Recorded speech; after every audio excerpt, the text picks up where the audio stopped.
ሰብስክራይብ በማድረግ ቤተሰብ ይሁኑ። بسم الله الرحمن الرحيم الحمد لله رب العالمين والصلاة والسلام على من أرسل رحمة للعالمين نبينا وأستاذنا وقدوتنا وعلى آله وأصحابه والتابعين لهم بإحسان إلى يوم الدين وبعد أولا نحييكم بتحية الإسلام السلام عليكم ورحمة الله وبركاته. قال الله تبارك وتعالى فذكر فإن الذكرى تنفع المؤمنين وما خلقت الجن والإنس إلا ليعبدون.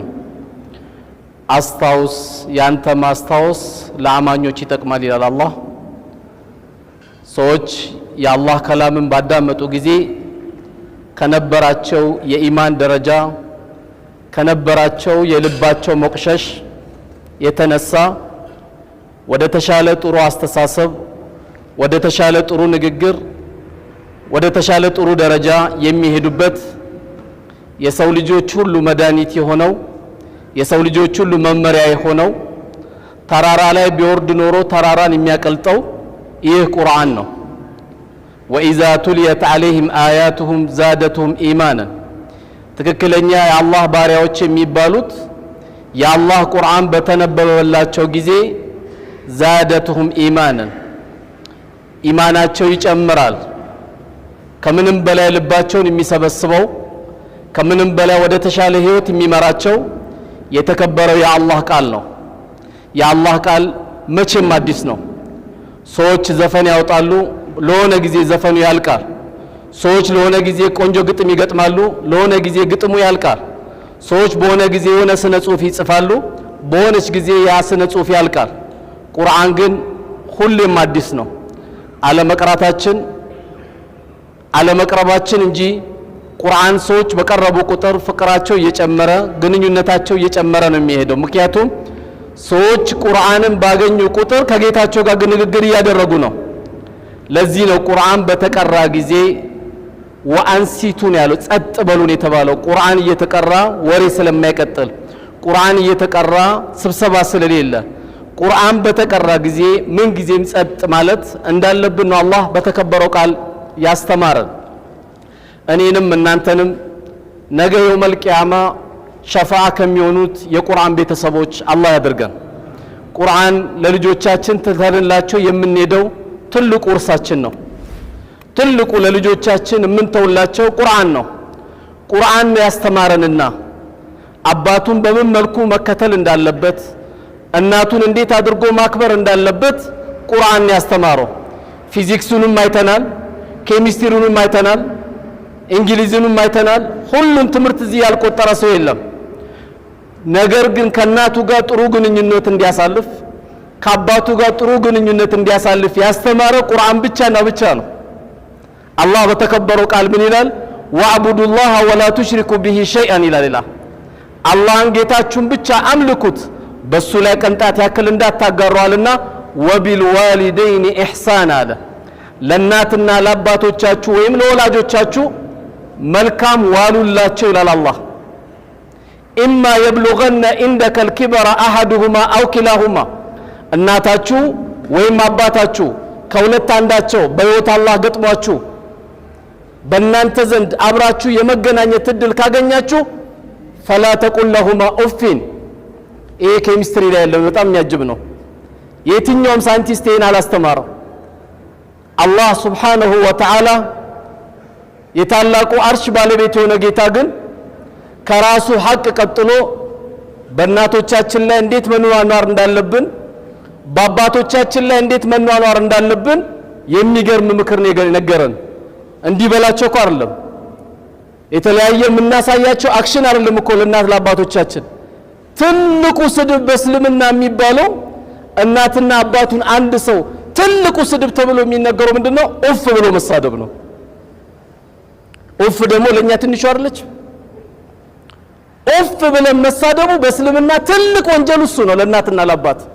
ፈላ ተቁል ለሁማ ኡፊን ኡፍ እንዳትላቸው፣ ወላ ተንሐሩሁማ እንዳታመናጭቃቸው፣ ወቁል ለሁማ ቀውለን ከሪማ ጥሩ የሆነ ንግግር ተናገራቸው። አቤት ባባ አቤት ኡሚ አልሰማውም ይቅርታ እያልክ ልትሞት የደረሰች ዶሮ መስለህ እንጂ እናትና አባት ጋር መቅረብ ያለብህ የመኪና ቁልፍ ይዣለሁ ብለህ ዲግሪ ይዣለሁ ብለህ ማስተር ይዣለሁ ብለህ ዲፕሎም ይዣለሁ ብለህ ወይ በሰፈሩ ታዋቂ ሰው ነኝ ብለህ ወይም ቤተሰቡን ማስተዳድረው እኔ ነኝ ብለህ እነሱ ፊት በልጠ መገኘት ሐራም ነው። አባት አንተን የቤት ወጪ ለመጠየቅ አንተን መጠየቅ የለበትም። አንተም የሱ ዕቃ ነህ። ዛሬ የጠፋው ይሄ ነው። አባት በአባትነቱ ካልተከበረ ረህመት አይወርድም። እናት በእናትነቷ ካልተከበረች ረህመት አይወርድም። ወላሂ ሰላታችንም ተቀባይነት የለውም። እናት ጃሃድ ታስቀራለች በእስልምና፣ አባት ጃሃድ ያስቀራል በእስልምና። ሊዘምት የነበረ ሰሃባ ፍቀዱልኝ ወደ ጃሃድ እንደወጣ ሲላቸው እናቱ ወይ አባት በህይወት አሉ ሲሉት አዎ አሉ ሲላቸው ምን አሉት? ሂድና ከነሱ ጋር ታገላሉት። ጃሃድ አልፈቅድልህም ነው ያሉት። የታለች ኡሚ የታለ ባባ? እዛ አገር ቤት ያሉት እናቶቻችን ሁለት አይነት ነጠላ ጫማ የሚለብሱት መቼ ነው ያስታወስናቸው? ለአረፋ አስታውሰን ጀነት ልንገባ በሆነ ጊዜ ሄደን ጀነት ልንገባ? አላህ ትልቅ የሆነ ብርቅ ነገር ሰጥቶን እማንጠቀምባቸው ከሆነ በጣም ከባድ ነው። ሰሃቦች አባት እናት ሚስት ሲሞትባቸው ታዚያቸው ቀላል ነው። ልጅ ሲሞትባቸው ታዚያቸው ቀላል ነው። እናት አባት ሲሞትባቸው በጣም ታዚያውን ያጠብቃሉ። ከዛ ይጠየቁ ነበር ለምንድን ነው እንደዚህ ጥብቅ የምታደርጉት ሲባሉ ምንድነው የሚሉት? አንዱ የጀነት በሬ ስለተቆለፈብኝ ነው ይላሉ። አንዱ የጀነት በሬ ስለተቆለፈብኝ ነው ነበር የሚሉት። አላህ በህይወት ካለን ወላሂ እንጠቀምባቸው። خيركم خيركم لأهلي وأنا خيركم لأهلي አሉ كما قال الرسول عليه الصلاة والسلام صلوا على الرسول صلى الله عليه وسلم። እኔ ከማናችሁም የበለጠ ለቤተሰቦቼ መልካም ነኝ አሉ። ከናንተ መካከል መልካም ሰው የሚባለው ለቤተሰቦቹ ጥሩ የሆነ ነው አሉ። ትልቅ ሰው የሚባለው ለእናት ለአባቱ ቤተሰቦቹን የሚያስደስት ነው። ምግብ ቤት ስንገባ እኔ ካልከፈልኩ ብያልን እየተደባደብን እናታችን አባታችን ሽንኩርት ለመግዛት ቂያማ የምናቆም ከሆነ ይሄ ኸይረኛ ሰው አይደለም፣ ሸረኛ ሰው ነው። ሆቴል ላይ እየተደባደብን ምን ከፍል ሰዎች ወላሂ ሸረኞች እኛ ነን። ስጋ የሚባል ሽታ የማያገኙ ያሉ ቤተሰቦቻችን በቤተሰብ በመብራትና በውሃ እየተቸገሩ ያሉ ቤተሰቦቻችን ትተናቸው ጓደኞቻችን ለመጋበዝ አንደኛ የምንወጣ ከሆነ እጅ የምንጠማዘዝ ከሆነ يستخفون من الناس ولا يستخفون من الله ከሰው እንጂ ደበቅነው ከአላህ ግን ማንም አልደበቀም። ማናችንም የደበቅነው የለም። ወደ አርስቱ ስመጣላችሁ አላሁ ተዓላ ولا تقل لهما اف ولا تنحرهما اف እንዳትሏቸው እንዳታመናጭቋቸው وقل لهما قولا كريما ጥሩ ንግግር ተናገሯቸው ተናንሰ حتى ዑለሞች ምን አሉ? መንገድ ላይ ስትሄድ እናትን መቅደም የሚፈቀድበት ፊት ለፊት ሾክ ካለ እሷን ከሚወጋት እኔን ይውጋኝ ብለህ እንጂ መቅደም አትችልም። አደጋ የሚደርስ ከሆነ እኔ ላይ ድረስ እንጂ እሷ ላይ ሊደርስ አይገባም ብለህ ነው ማስቀደም ያለብህ። አደጋ የሚደርስ ከሆነ እኔ ላይ ቅደም እንጂ አባቴ ላይ ሊቀድም አይገባም ብለን ነው እንጂ መሄድ ያለብን። እናትና አባቶቻችን በቃላት እንኳን መቅደም አይፈቀድም። وقل لهما قولا كريما واغفر لهما جناح الذل من الرحمه የረህመት የሆነ እዝነታችሁን ደግሞ ዝቅ በሉላቸው። የረህመት የሆነ እዝነት የሆነ ከእዝነት ጋር የተያያዘ መተናነስን ተናነሱላቸው ይላል አላህ። واغفر لهما جناح الذل ትንሽ የሆነ እነሱ ጋር ቀርብላቸው። ድንገት ግን ይላል አላህ በህይወትም አባት ተርፎ ከሆነ አሁንም ያሉትን አላህ ያቆየልን። የሰርግ ውበቶች፣ የመስጊድ ውበቶች፣ የሽምግልና ውበቶች አባቶቻችን ናቸው። ብዙ አባቶች የሚገርመው በኢትዮጵያ አቆጣጠር በ2013 ብዙ አባቶች ነው የሞቱት። አብዛኛው የሞቱት አባቶች ናቸው። ድንገት ቀብርም የሸኘናቸው ካሉ አሁንም ደግሞ አጠገባችን የተቀመጡ ቤተሰቦቻችን እናታችን ካለች ይሄን ዱዓ አድርጉላችሁ ይላል አላሁ ተዓላ። አላህ ነው ያለው። የግድ በአረብኛው በቁርአኑ ባለው ብቻ አይደለም፣ በአማርኛም ቢሆን ይሄን ዱዓ አድርጉላቸው። ምንድነው ዱዓው? ወቁል ረቢ ረሐሙሁማ ጌታዬ ወይ ዘንላቸው ከማ ረበያኒ ሰጊራ ሕፃን እንዳለው እንዳዘኑልኝ እዘንላቸው። አው ጡቷን ነክሰን ነበረ፣ ጸጉሯን ነጭተን ነበረ፣ ለሊት 8 ሰዓት ገፍትረን ነበረ። ለሰርግ ሄደችበትን ልብሷንም እኮ ሸንተንበት ነበረ። ያን ህይወት አስታውሰ ከሞቱም ይህን ዱዓ አድርግላቸው፣ ካሉም ይህን ዱዓ አድርግላቸው። ወቁል ረቢ ረሐሙሁማ ከማ ረበያኒ ሰጊራ፣ ጌታዬ በልጅነቴ እንዳዘኑልኝ አንተም ደግሞ ቀብር ሄዷልና አባቴ የተሻለ ቤት አድርግለት፣ አንተው ማረው በላቸው። አንተ መስጂድ ገብተ ዱዓ አድርገ አባት ቀብር ካለ አልሞተም አባት። ለምን ሱቁ አንተ ነህ፣ አንተ የአባት ሱቅ ነህ። አንተ ዱዓ ያረክ መልካም ስራ እየሰራ እናት ቀብር ከተኛች አልሞተችም። የሞተችው ዱዓ የሚያረግላት እጁን የሚዘረጋ ልጅ ያጣች ቀን ነው። የሞተው አባታችን መቼ ነው እጁን ዘርግቶ ጌታዬ ዘንላቸው በልጅነቴ እንዳዘኑልኝ ብለህ ያደረክ ጊዜ አልሞተችም እናት። አላህ ገንዘብ ሰጥቶ ጉድጓድ ሄደ ካስቆፈርክላት ውሃ ከቆፈርክላት አልሞተችም እናት። አንድ ቁርአን አንዋር መስጊድ ገደ በ100 ብር ገዝታ አንድ የተቸገረ መስጊድ አንድ ቁርአን ብትሰጥ አልሞተችም እናት። ለምን አንተ የሷ ዕቃ ነህ፣ አንተ የሱ ዕቃ ነህ። ይሄ እንግዲህ ቀብር ከሄዱ ነው። ካሉ ግን ምን ያህል ወንድሞቼ ከእናትና ከአባቶቻችን ጋር ግንኙነት አለን? ስናገባ ምን ያህል እናማክራቸዋለን?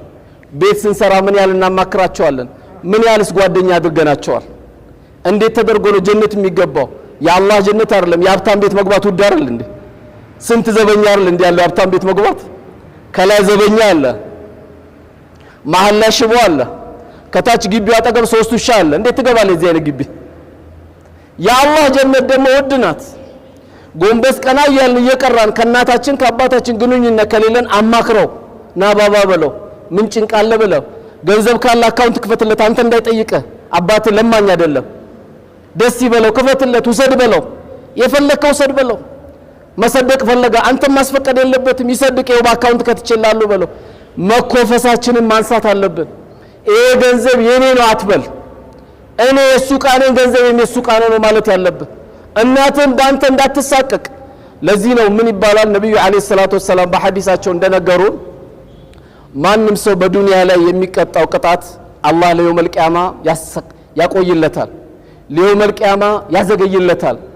በእናትና በአባቱ የሰራው ግፍ ሲቀር እሱ በዱንያም ያገኘዋል፣ ዱንያ ላይም እዚህም ያገኘዋል። እናቱን ሲያሰቃይ የነበረ የሚያሰቃይ ልጅ አላህ ይሰጠዋል። ቂብላውን የምታጠፋ ሚስት አላህ ይሰጠዋል። ናግባ ናውጣ የቴርክ እንዳትቀነሳ እንዳትቀመጥ የምትል ሚስት ይሰጠዋል። ቂብላ ሁሉ ሚስቱ ትሆናለች ማለት ነው። ወደ ኋላ መመለስ ያስፈልጋል። ይሄ ሙሲባ እንዳይመጣብን ዛሬ ወደ አላህ መመለስ አለብን። እናቶቻችን ጓደኛ ማድረግ አለብን። ከማንም በላይ ከመስጊድ ኢማም ከዓለም ዑለማ ሁሉ ላንተ በላጭ እናት ናት። ተው ሌላው ትልቅ በዱንያ ላይ ትልቅ ቦታ የሰጣቸው አላህ ዑለሞችን አይደለም። ከዑለማ በላይ ላንተ ትልቁ ዑለማ እናት ናት። ከዑለማ በላይ ላንተ ትልቁ አባት ነው። ከአባት ከእናቶቻችን ጋር የምናሳልፋቸው ሂደቶች ከዚህ ጀምሮ መስተካከል አለበት። ማን አለን? ማንም ሀብት የለንም። ሀብታችን እነሱ ናቸው። የቤቱ ውበቶች፣ የለቅሶ ቤቱ ውበቶች፣ የሰርጉ ውበቶች፣ የማንኛውም የቤታችን እንቅስቃሴ ሁሉ ውበቶች እናትና አባቶቻችን ናቸው። ሄደን ዱዓ መቀበል መዘየር። አንዳንዱ ሰው በጣም የሚያሳዝነኝ እንዳየሁት እናት እንዴት ናቸው አባት እንዴት ናቸው ሲባል ወላሂ ከትዳር ጋር በጣም ከባድ ነው እናትና አባት መዘየር ይላል። ኢና ሊላሂ ወኢና ኢለይሂ ራጂዑን። አገባን እንጂ መጀነት ገባንኛ። ጊዜያዊ መደሰቻ ቦታ ነው። እንዴት እናቱን ጥሎ ሚስትን የሚያክል ትላንት ማያቅ አካል ጋር ቁጭ ብሎ እናቱን መርሳት አለበት እንዴ? እናቱን ለመዘየር ሚስቱን ማስፈቀድ አለበት እንዴ? እናቱ ጋር ለመተኛት ሚስቱን ማስቀደም አለበት እንዴ? ሚስትም ሌላ ሐቅ አላት፣ አንተም ሌላ ሐቅ አለ። ዋናው ሐቃችን ግን ልንረሳ አይገባም። ቤተሰቦቻችን ርቀናቸዋል። ቤተሰቦቻችን እያወያየን አይደለም። እናት አባቶቻችን ተሸማቀው ነው ያሉት። ኢላ መን ረሒመ ረቢ፣ ሁሉም ማለት አይደለም። አላህ ያዘነላቸው ወጣቶች አሉ፣ አላህ ያዘነላቸው እህቶቻችን አሉ። ሁሉም ማለት ግን አይደለም። አሁን ግን ካለንበት ሂደት አንፃር እናትና አባቶቻችን ወላሂ ተዘንግተዋል። ማን ይናገርላቸው? ማን ያወራላቸው? ሁላችንም የመጣነው ከነሱ ነው። መሰረታችን እነሱ ናቸው።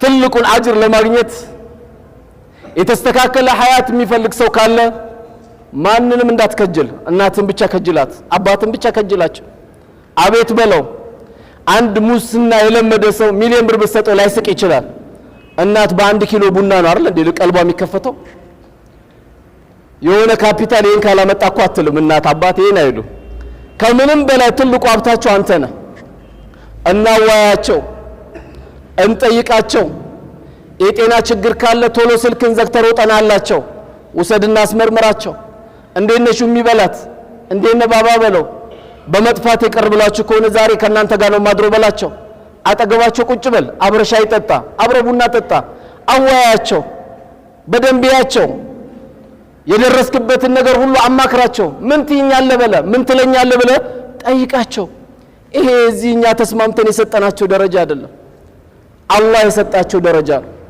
ለዚህ ነው ነብዩ አለይሂ ሰላቱ ሰላም አባትና እናት ልዩ የሆነ መስተንግዶ ጀነት ላይ ያዘጋጅላቸዋል አሉ ሲያዘጋጅላቸው ምን ብለው ይጠይቃሉ ጌታችን ሆይ እኛ ሰላታችንን እናቀዋለን ጾማችንን እናቀዋለን በየትኛው መልካም ስራ ነው ጌታችን ይሄን ያዘጋጀን ጀነት ይላሉ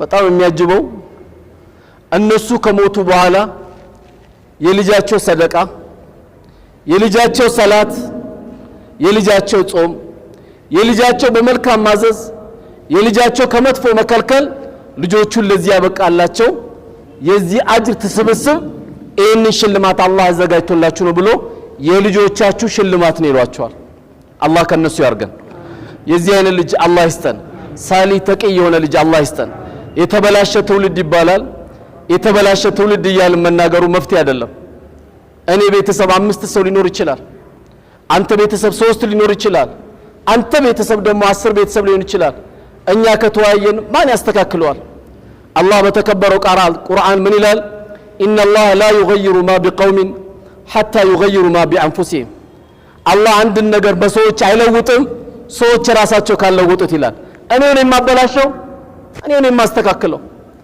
እኔ ነኝ መጥፎ የነበርኩት እኔ ነኝ ጥሩ መሆን የሚገባኝ ቢያንስ ዛሬ የሰማናት እንኳን አመት 2 አመት እናቶቻችን ይራቅን ነገ ሄዳችሁ ዘይሯቸው አፉ በይን በላት ባታጠፋም ብትخدማትም ምን አጎደልኩብሽ እናቴ በላት አቆላም ተጥራት ብዙን ጊዜ ጥሩ ዱንያ ያዘች እናት ናት ኡሚ ማሚ ተብላ የምትጠራው የግድ እናታችን ክላክስ ያደረገች ግቢ የማስከፈት ደረጃ ባደርስም እናት ናት የእናት ትንሽ የለም የአባት ትንሽ የለም ምን ጊዜም ደረጃቸው ከፍ ያለ ነው ምን ጊዜም የማንም ደረጃ ይወርዳል ዝቅ ይላል ከፍ ይላል አላህ እኮ በጣም የሚያጅበው የሌላ እምነት ተከታይ እንኳን እናት ብትሆን አለ አላህ ወሳሂቡሁማ في الدنيا معروف አለ በዱንያ ጉዳይ ላይ በደንብ አድርገህ ከሷ ጋር ተናኗር እንዳይርባት አለ ተንከባከባት ያመለከችው ነገር ታምልክ አይመለከትም ለምን ለኩም ዲኑኩም ወሊዲን አንቺም በሃይማኖትሽ እኔም በሃይማኖቴ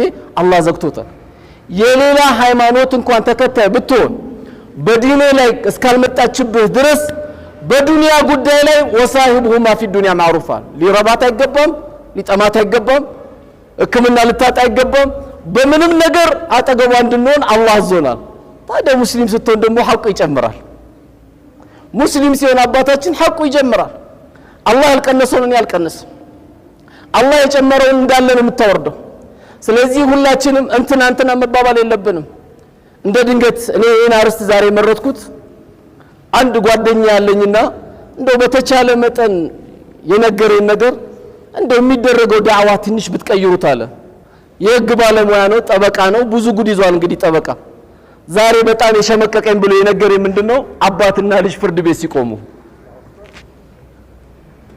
ጠባቸው ደግሞ ሱቢ ያልሰገድክም ብሎ አባትና ልጅ ተካሰውኩ አይደለም ንብረቱ የኔ ነው ተባብለው ነው ማንንም ግን በልቶ ወደ ቀብር ሄደ የለም ሁሉም አስቀምጦ ነው ሄደው አባትና ልጅ ፍርድ ቤት ከቀረበ ልጅና እናት ፍርድ ቤት ከቀረበ ምን እንጠብቃለን ምንም እንጠብቀው ነገር የለም የግድ ግን መመለስ አለብን ምንም እኛ ተስፋ የሚያስቆርጣ ነገር የለም ከተነጋገሩ ወላሂ በረካ ነው ካወሩ ተካፍሎ መኖር በረካ ነው ነፍሴን ወድጄ ከኔ አይለፍ ሁሉ ብር ብለን እንጂ ተካፍለን ብንበላ አላህ ረህመቱን ነው የሚያወርደው የሁለት ሰው ምግብ ለአራት ሰው አይደለም የሚለው ሐዲሱ የአራት ሰው ምግብ ለስድስት ሰው ነው እኮ የሚለው አንተ ጋር ያለው ብዙ ቤተ ዘመድ ይኖርበታል ጠማ ሆነ እንጂ የፈለገ ቋጣሪ ቢሆንም አንድ ሰው ስለቋጠረው ገንዘቡን አያቅፋትም አላህ ባቋራጭ ይቀበለዋል ባክም ቤት ይቀበለዋል ወንበዴ ይልክበታል ሽፍታ ይልክበታል ይቀበለዋል አላህ እኔ በመወደው አውጣ ነው እንጂ አለ አላህ መቀበል መንገዱማ ብዙ ነው ልክ የሁሉ መስኮት እንዳለው መስጊዱ የሁሉ ይልክብሃል ማለት ነው ግን በፍቅር አውጣ ለናት በፍቅር አውጣ ለሚስት በፍቅር አውጣ ለልጆች በፍቅር አውጣ ለቤተ ዘመዶች ያለው አላህ ከዚህ አንፃር ነው ስለዚህ ሁላችንም ካበላሸንም ከነፍሳችንና ከሸይጣን ነው ካስተካከልንም ማስተካከልን እንድንጨምርበት በሚል ነውና ይሄ ሁሉ ነገር ከተሰማ ነገ ምን አካል ነው ወደ ፍርድ ቤት የሚሄደው እኛ ፍርድ ቤት ያስፈልገንም የአላህ ባሪያዎች አሉ ሊዳኙናል እዛ ሄደን መጨቃጨቅ ያስፈልግም ሰው ኮፍያችን ሲያሸማቀቃል ሂጃቧን ሲያሸማቀቃል እስልምናችን ሲያሸማቀቃል ቁልመታ ዱንያ ቀሊል ብለን ልባችን ማሳመን ያስፈልጋል በቃ እቺ ዱንያ ትንሽ ናት አላህ ያለው መጠቀሚያችሁ ናት በሚገርም ምሳሌ ነው አላህ ዱንያን የመሰላት አንድ ሰው ፀሐይ አቃጥሎት ፀሐይን ለማብረር ጥላ ቦታ ይቀመጣል ከዛ ተነስቶ ይሄዳል ያሉት እቺ ነው ዱንያ ያሉት ረሱል ሰለላሁ ዐለይሂ ወሰለም እቺን ትንሽ ወጥ ግን ነግደውባት ሄደዋል እኛም ነጋዴዎች መሆን ይገባናል ከናት ከአባቶቻችን ጋር የተለየ ግንኙነት እንደምናደርግ ተስፋ እናደርጋለን ዝግጁ ናችሁ ወንድሞች አፍጥጣችሁ ብቻ ነው ያያችሁ ኢንሻአላህ ዛሬ አሁን እንደወጣው እንደም የመጀመሪያ እምዘይራቱ ሰላም አለይኩም ነው መስቴ ጁማዓ ዚያራ ሚዘይር እስቲ ይሁሉ ሰው ጀለው እንዴ لا اله الا الله አሁን ዘይራታለሁ እናቴን በላውጣው ጅን ነይት ሸይጣንን አቃጥሎ ከዚህ የበለጠ ምን አለ ተሰባስበን አታወርዱት እንዳታወርዱት አላህ ያዋላጁን ስለሚያው ነው ሁላችንም ዝግጁ ኢንሻአላህ በደንብ አድርገን ዘይራቸዋለን በባዶ እንዳዘይሩ የሆነ ሀዲያ ይዘን ነው ኢንሻአላህ መዘየር ያለብን ሰው ለሚስቱ ስንት ነገር ይገዛል አይደል ሀቢብቲ አይኔ ሆዴ ምን ይላል አረ እናትን አቆላም ተጥራት ሁሌ ማትለወጥ ሚስት እኮ መቼም ተተርቶላታል እንደ እናቴ እንጂ እንደ ሚስቴ አታውለኝ ይባላል አይደል እንዴ ሚስት ከማን ጋር ዋለብኝ ነው የምትለው ምክንያቱም የሴት ልጅ ድምጽ በሰማሽ ቁጥር መንገድ ላይ በሞባይል ልቧ ነው የሚመታው ሚስት ማናት ደግሞ ትባላል አንተ ራስ አታውቃትም የሄደችው አጠገብህ እናት ግን ሱብሃንአላህ ለየት የሚያረጋት ባህሪው ምንድነው ልጄ እንዴት ዋለልኝ ነው ከማን ጋር አይደለም እሷ እንዴት ዋለልኝ ነው አባት እንዴት ዋለልኝ ነው የሚለው ሁሉ ህብረተሰቡ እንግዲህ ሽማግሌ ባንሆንም በአብዛኞቻችን የትዳር ባለቤቶች ነን ዛሬ የዘራነው ነገ በመልካም እንድናገኘው ዛሬ ሁላችንም መለወጥ አለብን የትም ቦታ ምን ሰማቸው ተረት ማቆም አለብን ትውልዱ ተበላሸ ወላሂ መፍትሄ አይደለም ኢንሻአላህ እናስተካክለዋለን باذنillah ቤታችን ሙሐደራ መጀመር አብረን መብላት አንድ ክፍል ጎረምሳ እዛ ክፍል ህፃናቶች አታርጉ በአንድ ትሪ ገልብጣችሁ አብራችሁ ከልጆቻችሁ ብሉ ቤተሰቦቻችን ያበላሸነው እኛ ነን የሴቶች ክፍል የወንዶች ክፍል ተብሎ በሰራተኛ ምግብ ይመጣለታል ክፍል ድረስ አባቱ ይግባ አያቅም እናቱ ትግባ አያቅም ማን ይዋል ማን አይዋል አያቅም ከዚህ በለጠ አሳፋሪ አይደል ሲተኙ ሲበላ ግን አንድ ትሪ ጠርታችሁ እንዴት ዋላችሁ ጀማዓ እንዴት ነው ምን አዲስ ነገር አለ መባባል አለበት የቤተሰብ ፍቅር ከሚያመጣው አንዱ በአንድ ማዕድ ላይ ተሰባስበን ስንበላ ወላሂ ረህመት ነው የሚመጣው ብዙ አዳዲስ ነገሮች እናያለን ወጣ ያለ ልጅም እናውቃለን የተበላሸ ልጅም እናውቃለን ማን ጠንካራ ሱና ላይ ጠንካራ የሆነ ልጅም ሁሉንም እንድንለይ ያረጋናል ግን ከቤቶቻችን አሰራርም ችግር ማስተካከል አለብን 10 ክፍል ከመስራታችን በፊት እንዴት ነው ማስተኛቸው ብለ መጠንቀቅ ያስፈልጋል ብዙ ወጣቶች ለራሳቸው ክፍል ያደርጉና ከሞባይላቸው ጋር ኒካ ያስራሉ የሐራም ኒካ ከሞባይላቸው ጋር ያስራሉ ዓለምን ያዩበታል በ200 ብር በ100 ብር ካርድ ዓለምን ያዩበታል በደንብ መቆጣጠር አለብን ቁጥጥር ሲባል በዱላ መማታት አይደለም ይሄ አይጠቅምም ትደርሲበታለሽ ይሄ ከሆነ ይመጣባቸዋል ይሄ ከሆነ ይሆናል ካልን ከተነጋገረን የማይፈታ ነገር የለም በዱላ አይደለም የሚፈታው ስለዚህ ቤተሰቦቻችን ጋር እኛን ቤቱን ይሰራሉ እኛን ያበላሸነው ቢዝኒላህኛው እንብናስተካክለው እኛንና ሁላችንም አላህ ተስተካክሎልን በእኛ በተሰባሰብነው ወንድሞች ሁሉ ከጀርባችን የጀሃነም ልጅ የማይፈጠርበት ቤት አላህ ያርግልን እዚህ ቤት እንደሰበሰበን የተከበረው ጀነት ምን ሰባሰብ አላህ ያርገን አገራችንም አላህ ሰላም አላህ ያርግልን ሰላሙን አላህ ያወርድልን ረህመቱን አላህ ያንባባብን አላህ በቃችሁ አላህ ይበለን የእናት የአባት ፍቅር ከሚያገኙ ሰዎች አላህ ያርገን አንዳቸውም ቀልብ ሳያረጉብን ዱንያ ለቀን ከሚሄዱ ሰዎች አላህ ያርገን። አላህ በኸይር ቦታ ሁሉ ይሰብስበን። የመስጊድ ፍቅር አላህ ይስጠን። የዲን ፍቅር አላህ ይስጠን። የዑለማ ፍቅር አላህ ይስጠን። የዳዒ ፍቅር አላህ ይስጠን። ትክክለኛ ሽማግሌዎችን የምናከብር አላህ ያርገን። እምንተናነስ አላህ ያርገን። አላህ ከፍ ያርገን። ደረጃችን የተሻለ ህይወት አላህ ያርገን። በስራ የተጨነቀው ስራውን አላህ ይወፍቀው። በትዳር የተጨነቀው ትዳሩን አላህ ይስጠው። በትዳር የተጨነቀችው ትዳሩን አላህ ይስጠው። በየቤቶቻችን ቁጭ ያሉት ልጃገረድ ቤቶቻችን ሁሉ አላህ ይድረስላቸው። የሚሮጥ የሚያሯሩጥ ርስቁ ሰፊ የሆነ ወጣት አላህ ያምጣላቸው። እዚህ ቤት እንደሰበሰበን አላህ በጀነት ውስጥ የምንሰባሰብ አላህ ያርገን። አቅሳ ዳዋ ነበርን እኮ የምንባባል እዛ ጀነት ቤት ውስጥ የምናወራ ሰዎች አላህ ያርገን። ተሳስቼ ከሆነ ከነፍሴና ከሸይጣን ነው፣ ትክክል ከሆነ ከአላህ ነው። ወሰላሙ አለይኩም ወራህመቱላሂ ወበረካቱ።